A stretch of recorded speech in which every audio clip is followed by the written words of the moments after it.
Hello, and thank you so much for taking the time to listen. Today, I titled this message, Still Friends with the Snakes. Still friends with the snakes. That's what I heard in the spirit this morning.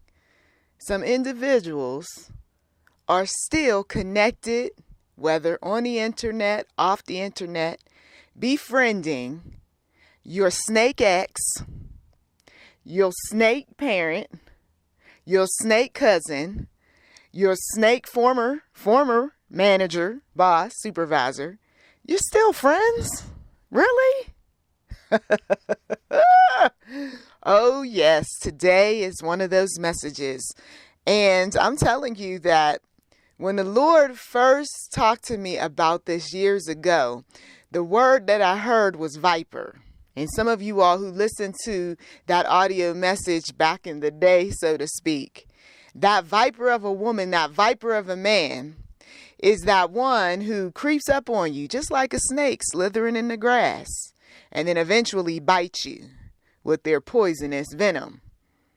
But you didn't see it coming though. Why? Because nowadays some individuals are hooked up, friends with benefits.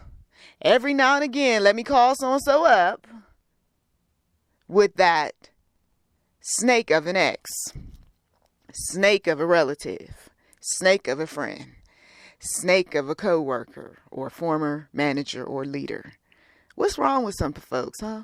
Some people will say, I don't get it. I don't understand why my sister, why my brother, why my cousin or so-and-so is still talking to this fool. Isn't this the fool that slapped you? I don't care if it was years ago. Isn't this the fool that slapped you? Isn't this the one that choked you? Isn't this the one that pushed you down the stairs? Isn't this the one? Come on, I'm calling some people's minds to remembrance. Isn't this the one who stole your credit card? Isn't this the one who took some money that you did not authorize them to take? Isn't this the one that you busted cheating, creeping, and lying, and yet we're friends? Oh, Jesus.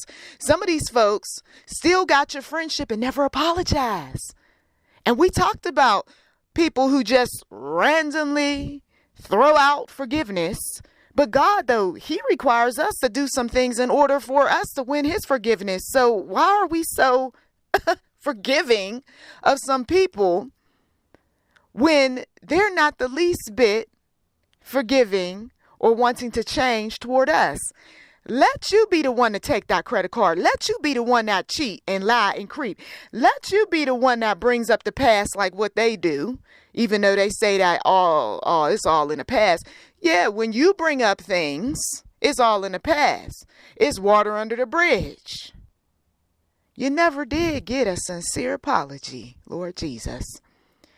The man who was messing around or doing some shady things on his snake of an ex, and he being a snake of an ex as well, because, you know, there's two sides to every story, and there's also the two people who like to play tango or dance, the tango dance, I should say, to be more specific.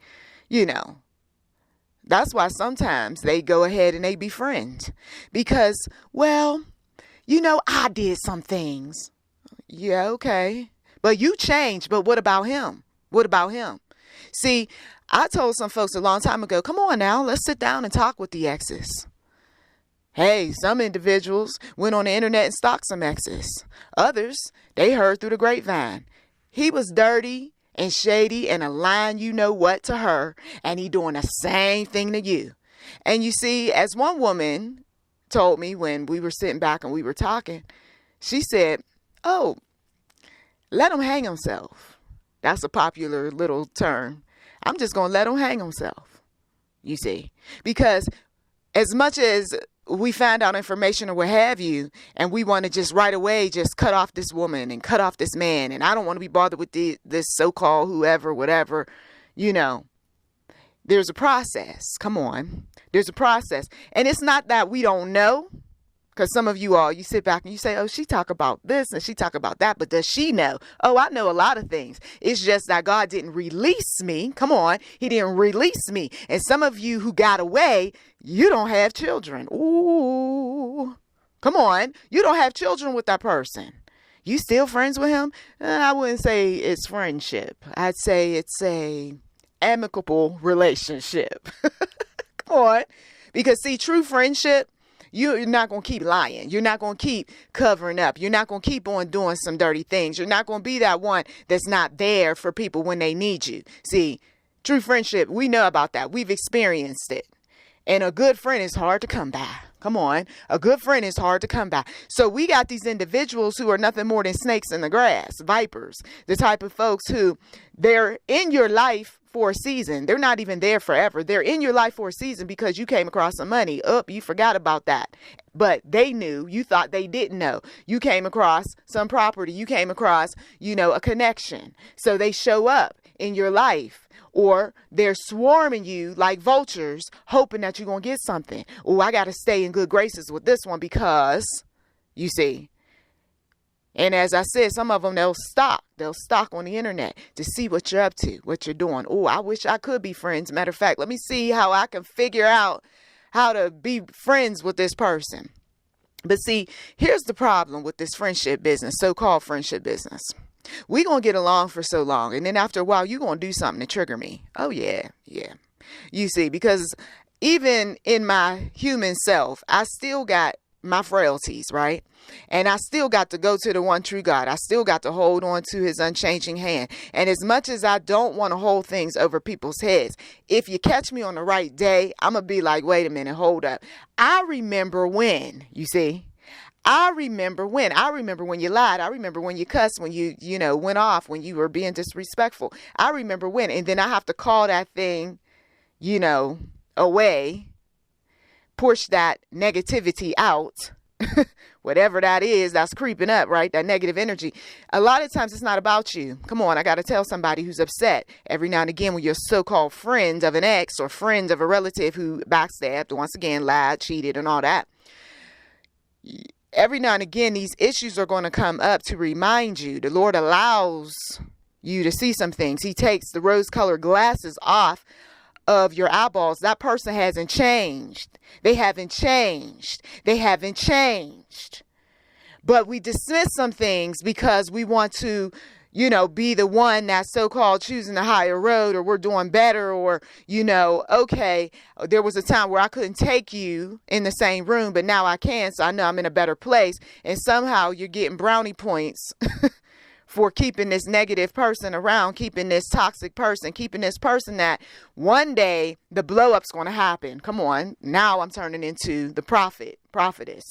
One day the blow up's going to happen. Now we warned you, grandmama, cousin, and them. He ain't changed. You said, but he said. Doesn't matter what he said. I don't care if he is 30, 40, 50, 60, 70 plus. He moved on with his life. Things are looking good from what you see on the internet. The man hasn't changed. Okay. And some of these people, when they get older, as I said in another audio, they get bolder and they start saying things they don't have no business saying. They start treating people in whatever they feel like treating them. And so that person that went into hiding for a while shows up again. Come on. They show up again. And you sit up there and you say, oh, my God, I can't believe this.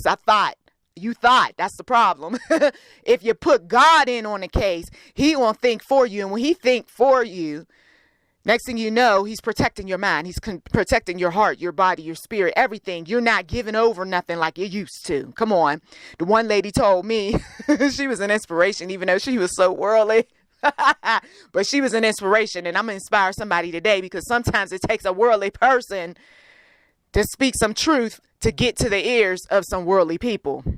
She said that the individual, when she was in a relationship, he was cussing, he was acting up, he was, being real foul, disrespectful toward her. She had picked up weight quite naturally. She's depressed. She's upset. She's using comfort food. This man, Lord Jesus, this man one day decided in his middle years, decided that he was going to pack up his stuff, put it in his vehicle and leave, just leave. Okay. Now, for some of you all who are close to me, you'll say, wait a minute, are you talking about so-and-so? No, I'm not. I'm talking about this woman who who brought this story to me one day while I was at work. And I know it was nothing but God. And I told her to her face, I said, this is nothing but God, because I've been wanting to release a story like this, but I couldn't. But then God allowed this woman to show up and tell me about her story. Come on, her story.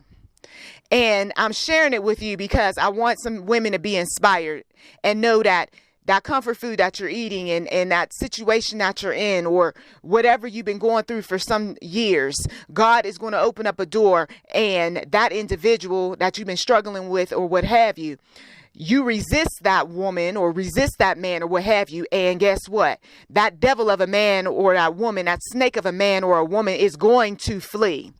Because they can't take too much God. They can't take too much praying. Some of you all had intercessor prayers, right? Using somebody who's an intercessor to stand in the gap for you because you were weak, because you just couldn't seem to get it right. Okay. And so those prayers worked. And now there is this unfolding, if you will, of a person being set up to leave your life. Okay. Some of you, it already happened. You can say it already happened. All right. And I need you to, validate what I'm saying in the comment section, because we're trying to encourage some folks today because they feel all alone. So here this woman is, she shows up, that snake of a man who was disrespecting her and all of that, went through his midlife crisis, was calling her fat and all this. He packs up his stuff one day, puts it in a car, and he leaves. Okay. She don't know where he's at. She don't know what he's up to. He leaves. So she says that she started working on her body. Everything that he said, that she was ugly, she was no good, she was this and that, she started working on herself, Lord Jesus. And she's working on herself. And rather than, keeping herself righteous and holy and all that, she decides to show off her work, okay, to be mild about it, okay. And he sees her one day and he's like, oh, wow, what's up? How you doing? Okay, this type of thing. And he offers to take her out. And she says, yeah, okay. She picks the most expensive restaurant, sits down, has lobster, crab, whatever. All the most expensive stuff on the menu. And she knew him. She knew him well. Remember, this was her husband. She had been married to him and all this. And he had up and left. She knew him very well.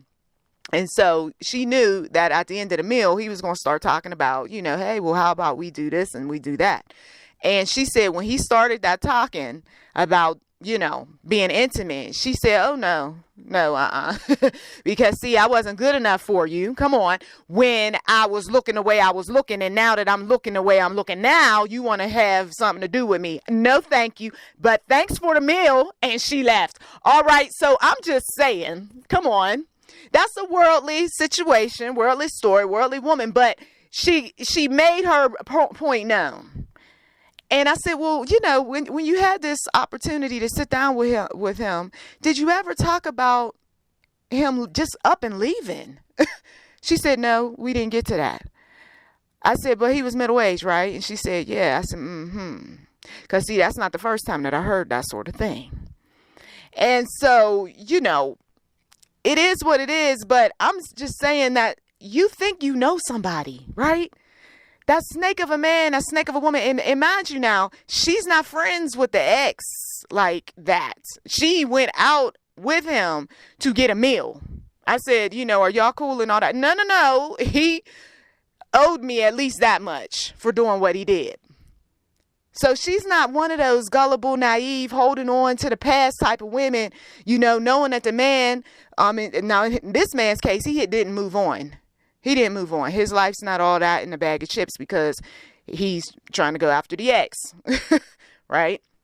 And that's a clear indication that, oh, I guess you don't have the best life. You thought the grass was greener on the other side, but yet you're reaching out to me. We all know this, okay? We all know this. It's nothing new under the sun. When they start that, can I connect with you? Can we go out? Can we do this? Can we do that? We know that, I guess your new relationship is not all that. Okay. Time and time again, we see the cycle. You see. But anyway, the point is that, okay, so if you're going to allow the snake of a man or snake of a woman to be in your life, don't be that one that's going to go and sleep with that person. Go and give them your money. Go and, allow them to drive your car and do all these other things. Don't be that one. I've got to tell somebody that. Why I got to tell? The Lord, he moves on my spirit. And he says that, you see, when these sorts of things take place, where you allow a snake to come in, that snake is going to observe you. That snake is going to watch you. And then that snake is going to pounce on prey at some point. You are P-R-E-Y, pray for that person, when you really need to be praying, P-R-A-Y-I-N-G, to your Heavenly Father, because you got yourself in a situation. Come on, somebody needs to say that. You got yourself in a situation. When you opened up that door, when you sat down and had dinner. See, I bring up the worldly woman's story because, once again, she didn't lay down with him. She knew what her objective was. I haven't ate a lobster in a long time. I ain't had the money for some crab in a long time. So he gonna buy me a meal. That's the least he gonna do. And I'm not gonna bring up nothing because I don't want no indigestion while I'm eating this meal. You see? So for some of you all, I'm not encouraging you to be going out with exes and being flamboyant and showing off your new body and all that. But what I am encouraging you to do is to be mindful of this so-called, friend. People love throwing that term around. I mean, we got folks who they start up new relationships and they're always talking about they got these friends. And if you know that person and you know that person very well, you know that these so-called friends are friends with benefits. There's Johnny who's going to give you the money. There's, PP who's going to take you out for something to eat. There's Larry who's sitting over there and he's going to, plan a vacation with you too. Look, that's not the God that I serve. Now, people who do this sort of thing, it's hard for you to be sitting up there talking about everybody else when you know that you're the player, you're the pimp, and you're the hustler. Come on. You cannot keep doing this sort of thing and then say, well, Lord, bless me, honor me. The blessing came when you got free. Now, what you do with your freedom is a whole nother ball game. Because if you sit up there and you use your freedom to invite more snakes and do snake-like types of things, or even act like a snake yourself, you done put yourself on the wrong side with the Lord. And now the enemy is going to come in and eventually destroy you. I told you, those snakes, they sit back and they wait. They sit back and they wait. You never let a snake get close enough to you. Those that have been around snakes say, wait a minute, I see a snake, I'm going to cut his head off. If you got the tools to do that, you're going to cut that snake's head off before he bites you. Okay? Now, there's harmless snakes, right? Some folks say, well, not everybody's going to bite. Just like there's not, snakes that's always going to attack. Of course not. Like a gardener snake, something like that. But still, should you be friends with a snake? I mean, let's go back to Eve. Eve's in the garden. She's talking to a serpent. The serpent looked like a snake. Every time you look at a picture of a serpent, when they talk about the Adam and Eve story, it looks just like a snake. Okay? And he's talking. And no, he didn't bite her. No, he didn't go and attack her. Instead, what he did was he said the types of things that would cause her to hang herself, so to speak. Cause her to go and use these charming words, right? He used words. A lot of you all got caught up in your traps because of words. And then she takes those words and gets Adam involved. And now Adam and her are suffering the consequences of sin, punishment.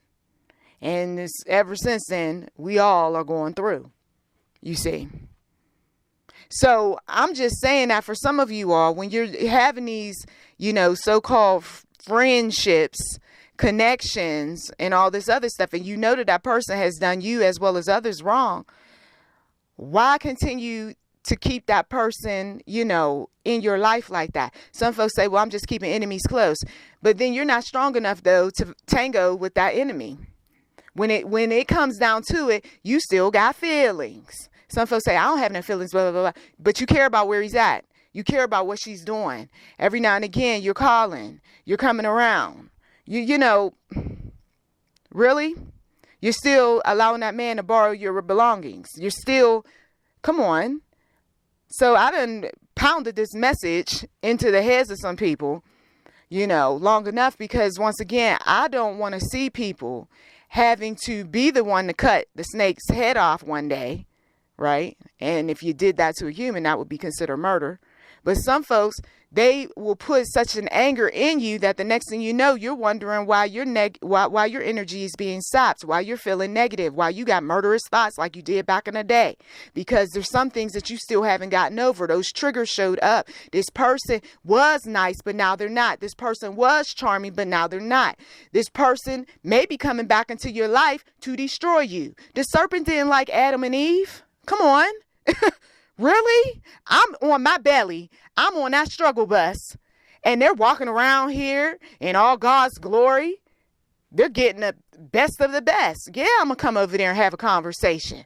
They don't have to know too much of anything other than the fact that I'm out here to destroy.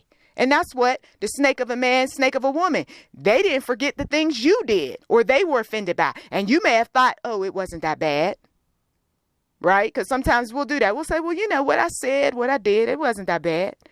That person, they're tossing and turning in their sleep. They can't seem to, get their act together behind closed doors. They crying, they fussing and fighting about something you said it or did.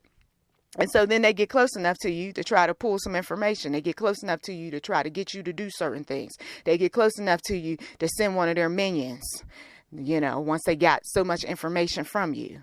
Now they're hell bent on killing, stealing, destroying you. That's the agent of Satan. That's what they do. So while you defending this snake of a woman, while you're defending this snake of a man, while you're sitting up there and you're causing all what up in your household ever since she showed up, ever since he showed up, understand something. Is that person or so-called friend of yours, is he or she worth creating division in your family? Giving up your happiness, sacrificing a great relationship you have with your children. I hear this time and time again. Everything was good until so-and-so showed up. So I'm going to have to turn old school and tell some folks, mind who you hang around, who you open up your door to, who you sit down and break bread with, who you keep defending. The snake of a man or a woman hasn't changed. Thank you as always for taking time out of your busy schedule to listen. You've been listening to YouTube Enterprise 7. Feel free to like, subscribe, comment. If you feel so moved to give, we do accept giving on this channel. Blessings to you.